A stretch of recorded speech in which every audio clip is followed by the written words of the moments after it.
Yeah, that was definitely a plan to do that with Duke and get him out there. He's done a great job with it. I don't know if you saw the wheel route he caught on the sideline in 7-on-7 yesterday. It was a great throw by Johnny, a great catch by him. And we were planning on doing that stuff, but maybe not as much. Like we had 8 or 9 plays of that yesterday. We called 21 Hurricane with him in there at F. So, it force-fed us to kind of get him going a little bit early. Do you see Johnny Manziel really legitimately giving Josh McCown a run for his money in this training camp, and kind of how do you view the whole quarterback picture? I'm going to echo Coach Pettin's words, and because he and I are on the exact same page about this. I don't see a change for right now going into training camp. I just don't. I think Josh is playing at a high level right now. I think Josh is doing the things we want him to do. Now that's going to be there's a long time till we kick off against the Jets. Okay, there's 4 preseason games to play. Okay, last year I was in a place where we were sold on a starter too, and then a rookie came in and outplayed him in the preseason. So again, there's a lot. I think Coach said today there's 86 days or something like that till we kick off against the Jets. So 86 days in the NFL world is an eternity. So, but for right now, if we were lining up against the Jets tomorrow, which we're not, I wouldn't see that changing. No. Whether or not it's something you personally have talked about in staff meetings, it's a fact that the veterans that this franchise has tried have not done well in their single year and have done nothing in terms of building for the next year. The next year's been bad too. Going from Garcia to Dilfer to Delhomme, and maybe Campbell could be included in that discussion. Nothing's happened with the older guys who have come in either for that year or the next year. How do you respond to that scenario? I wasn't here, so I don't like to respond on No, places. you're not here, but the scenario you have now is an older guy coming in, and it's a fact that there is history both here and in the league about older guys, maybe in a few instances have worked in the past, but. I think that the thing Josh and I have is, which maybe benefits us, I wouldn't know the stats on this, is our familiarity we have with each other. I don't know if any of those guys had known the OC before, known when we line up day one in pass install, knew how to call the play without really even looking at the playbook.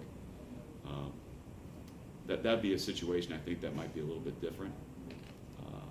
But again, we're gonna have a great plan, and we're gonna go from there. If you have all your running backs, assuming health, which is you're never always healthy, but are you a coach that would prefer to use just 2 backs going, or they used 3 backs at times last year, and the backs I think all thought it was a little bit problematic. So do you prefer 2 backs? I like to go with the guy that has the hot hand.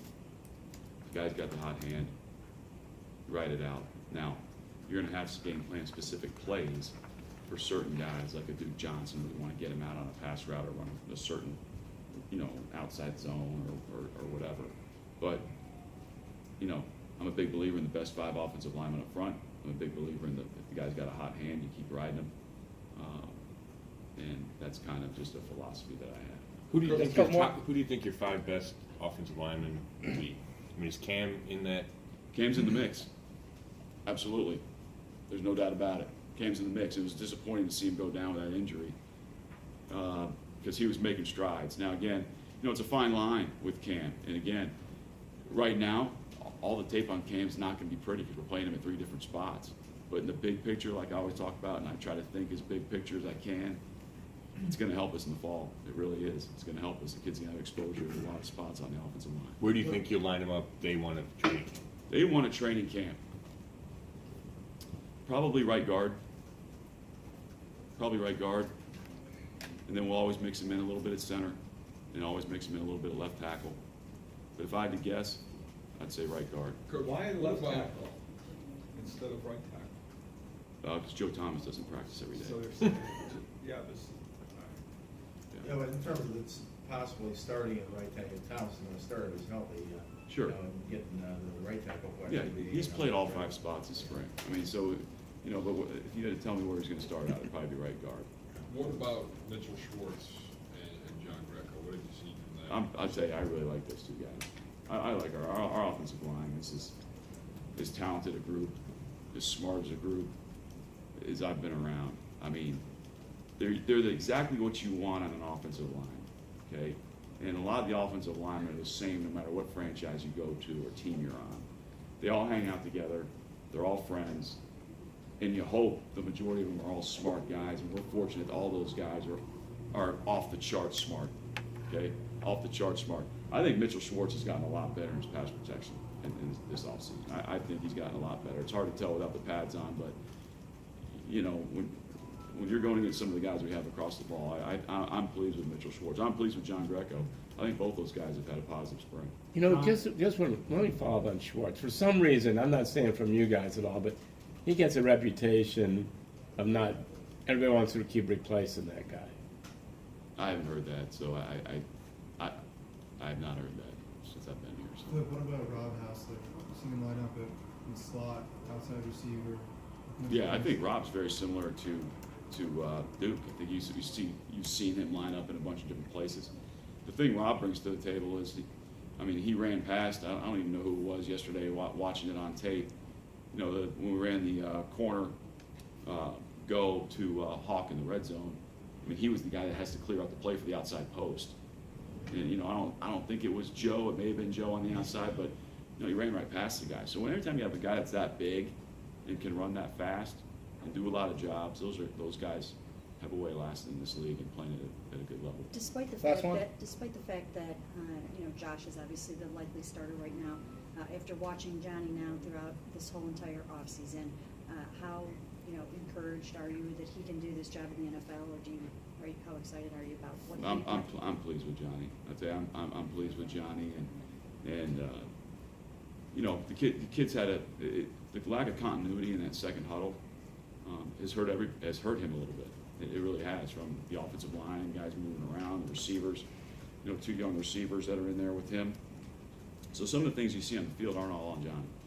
Okay, it's never all on one guy.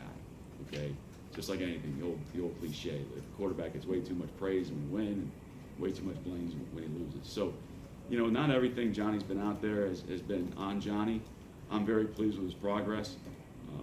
I think he's made another step from OTAs to minicamp. I really do. I think he's getting comfortable in there. You know, there's a couple throws, and I would never say anything in here to anyone that I haven't talked to the players about. There's a couple throws, like the corner ball to Hauser yesterday. We need to make that. So, again, we're a work in progress. I'm pleased with the strides we've made on offense. We're never going to be happy with where we are on offense, no matter whether we lead the league or we're last in the league. We're never going to be satisfied on offense, and as competitors, I hope that's what our players expect. Thanks, Coach. Because we saw it. What happened when he didn't handle 3 shotgun snaps either? Well, one he took his eye off of, I thought, and the other 2 were a little bit low and to the right. So we need to make those. I always tell those guys, we actually do a drill, bad shotgun snap drill. I tell those guys it need to be like a hockey goalie back there. You know, when you see a hockey goalie get over and then get back to fight, get back inside the A gap. We actually drill that work, because you're not going to get a perfect shotgun snap all the time. So, again, he needs to get better than that. I thought he took his eye off one. I thought the other 2 were kind of low and hot, but that first one he could have handled. Thanks, Coach. Thanks, everybody. Thank you.